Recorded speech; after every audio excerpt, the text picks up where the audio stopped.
Comecei a minha vida musical muito novo, criança. Assim. O Rogério começou a fazer uns showzinhos nos bares, churrascaria. Desde pequenininho, ele ficou gostando de música. E ele começou a cantar muito cedo, sabe? Aos 8 anos eu já fazia shows, eu tinha empresário, eu cumpria a agenda. Começou a tocar com uns 8 anos e pouquinho, talvez 9 anos. Ele viu um violãozinho pequenininho numa loja que a gente passou para comprar brinquedo e ele só quis o violão.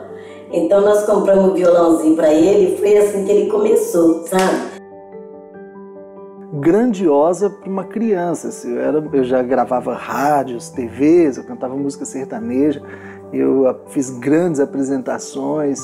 Mas ele cantou muito tempo nos bares, churrascaria, fez muitos shows nas escolas de contagem todinha. Todos os shows que ele fazia assim de criança, ele sempre vencia, sabe? Ele tinha uma voz muito bonita, quando era pequenininho ele tinha uma voz muito linda. Mas aos 10 anos eu recebi um convite para cantar na igreja, para cantar numa missa, e no bairro onde eu morava. E eu aceitei o convite. Por onde se andou? Nessa cidade, por onde se andou? Na cidade de Contagem, por onde se andou? Nessa cidade, por onde se andou? Na cidade de Contagem, por onde se andou? Diz, nessa cidade, por onde se andou? Na cidade de Contagem, por onde se andou? Diz, nessa cidade, por onde se andou? Na cidade de Contagem, por onde se andou? Diz aí, nessa cidade, por onde se andou? Na cidade de Contagem, por onde se andou? Nessa cidade, por onde se andou? Na cidade de Contagem. Ah, Rogério vai cantar na missa, Rogério vai cantar na missa. E eu fui. E naquele dia foi uma experiência muito forte para mim, porque muita gente foi à igreja porque sabia que eu ia cantar naquela noite. E o que eu tinha ali de experiência, tecnicamente falando, era totalmente o contrário daquilo que eu já experimentava na música. Como eu cantava com grandes estruturas, banda profissional, luz, palco, então assim, eu conhecia uma coisa, algo bem estruturado. Quando eu cheguei naquela igreja para cantar naquela noite, era tudo contrário. E assim depois ele entendeu que não queria mais participar de música assim, sertaneja, fazer shows em bar. Para você ter uma ideia, a alça do violão foi improvisada, uma corda, assim, um cordão passou no meu pescoço. E nessa época eu já cantava na igreja uma vez ou outra. Eu falei assim, só vou cantar para Jesus. Eu cantei a missa inteira e ao final falei para o meu pai, pai, eu quero cantar na igreja. E falou comigo e com o pai dele. De hoje em diante eu vou tocar só na igreja, eu vou consagrar meu violão a Deus, a Jesus, e não vou mais tocar em churrascaria, em bar, nem nada mais. Eu pequenininho falando isso, a gente achou muito interessante, até porque a gente pensava que ele ia ser um grande artista sertanejo, vamos dizer assim, e ele mudou de ideia de uma hora para outra. Eu falei, não, pode cantar, não tem problema, a gente vai fazendo shows, você vai cantando. Eu falei, não, eu não quero mais fazer show, só quero cantar na igreja. E eu tomei essa decisão, assim, criança, e meu pai respeitando, mas ao mesmo tempo querendo que eu continuasse, a minha mãe, a família, né? E chegou um tempo que eu falei, não, eu não vou mais, eu quero ficar só na igreja, cantando só na igreja. E nunca mais ele também quis cantar, não sei, uma brincadeira, um churrasco lá na minha casa, na casa dos amigos. Até hoje, se for preciso, ele canta. E passou a cantar no grupo de oração, nas missas. Quero ficar bem mais perto, quero ficar bem mais perto de ti, experimentar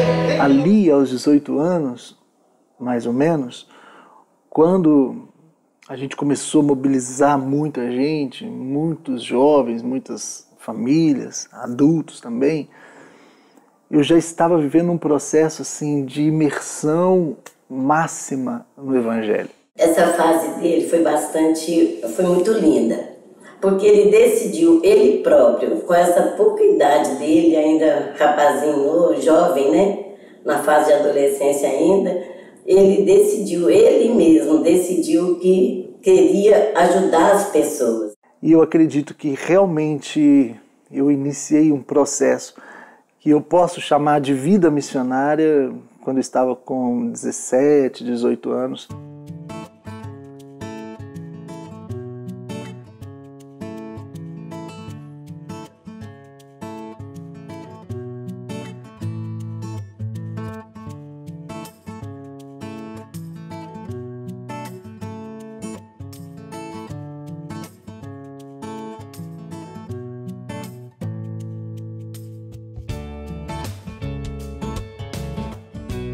Nós costumávamos nos encontrar assim todo final de semana para jogar videogame. Eu, ele, mais um primo. E aí, cara, a gente pedia pizza, sabe? Então, eu fiquei muito feliz porque é um lugar que ele está participando, que a gente sabe que é para ajudar as pessoas, né? Tinha umas divergências lá em relação ao sabor da pizza. Cada um queria uma. Aí o que a gente fez para não ter, depois que deu essa confusão danada? Falei, não, então vamos fazer o seguinte, cada um pede uma. E nós pedimos 3 pizzas gigantes. Cada um pediu uma pizza para ele. E aí, obviamente, né, chegou aquele monte de comida lá e no final das contas tinha aquele monte de comida sobrando. Né? E então, depois da minha crise, nos 16, 17 anos, eu comecei a me envolver muito mais com a comunidade, com a igreja, com o projeto, com a música. E a gente resolveu, a partir daí, fazer alguma coisa para compensar aquele ato falho que nós tínhamos cometido. E aí a gente, primeira coisa, nós pensamos assim, vamos fazer doação de cesta básica. Nós começamos a aglutinar muita gente. E vinha jovem de tudo quanto é lugar, adultos, crianças. Começamos a gerar naquele ambiente um movimento muito grande. Depois daquela doação da cesta básica, a gente falou assim, não, nós podemos ir além. E aí nós procuramos, à época, na Paróquia Santa Cruz, o padre Tacílio, e iniciamos, depois que o padre concordou com a gente, um projeto social muito legal que chamava Movimento SOS. Aquela juventude inflamada, aguerrida, emocionada, cheia da presença de Deus. Então, a partir daí, nós fundamos o Movimento SOS no dia 26 de dezembro de 2000 e foi um movimento que ele durou por aproximadamente 12 anos aqui na Paróquia Santa Cruz, onde nós desenvolvimos diversas atividades sociais voltadas para a juventude, para a questão dos idosos, pessoal de rua, para crianças. Então começaram a nascer as ações sociais. Ali eu realmente comecei a perceber a minha missão, que era da música, né? Da pregação, começar a se materializar.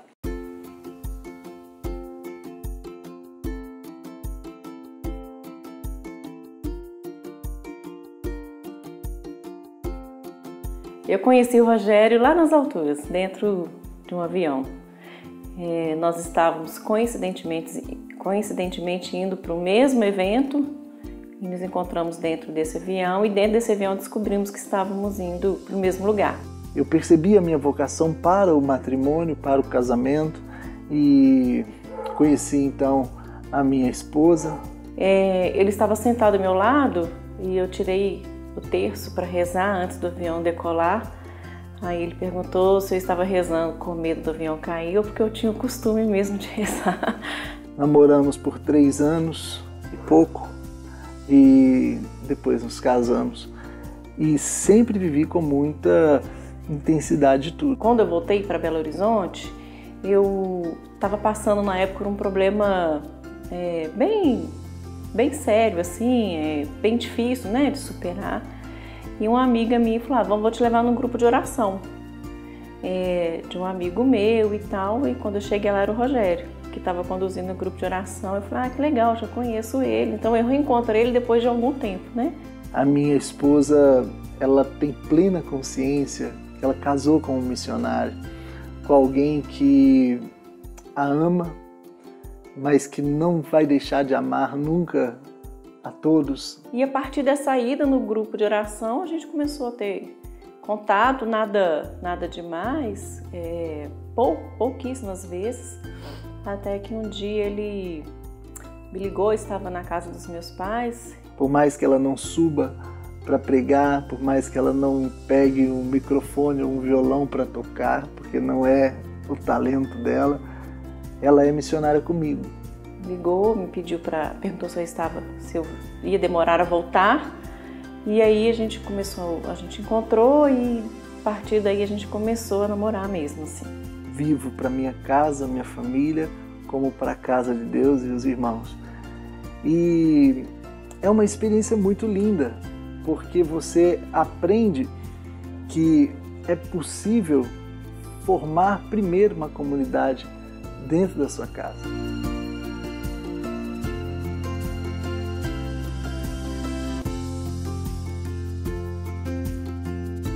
Quando olho para trás, sabe, eu vejo o tanto de coisa que Deus fez, o tanto de coisa que Deus cumpriu e o tanto que isso foi importante para esse lugar, para a cidade e mais especificamente para o bairro, para o lugar, para os arredores de onde a gente estava.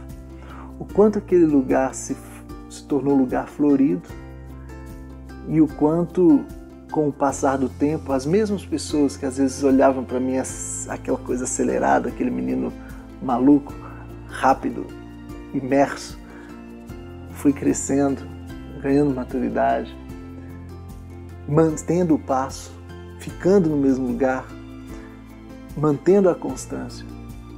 E isso foi naturalmente se transformando em respaldo, se transformando em algo mais concreto, assim, algo que as pessoas falavam realmente não era brincadeira, era sério.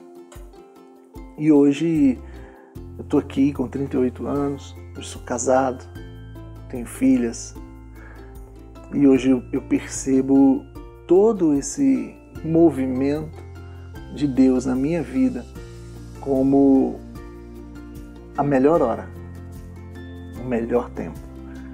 É onde eu olho para as pessoas, eu tenho a capacidade de não julgá-las, eu tenho a capacidade de amá-las, de compreendê-las e de viver realmente uma experiência do amor de Deus agora num contexto novo, assim, uma capacidade de servir muito maior do que antes.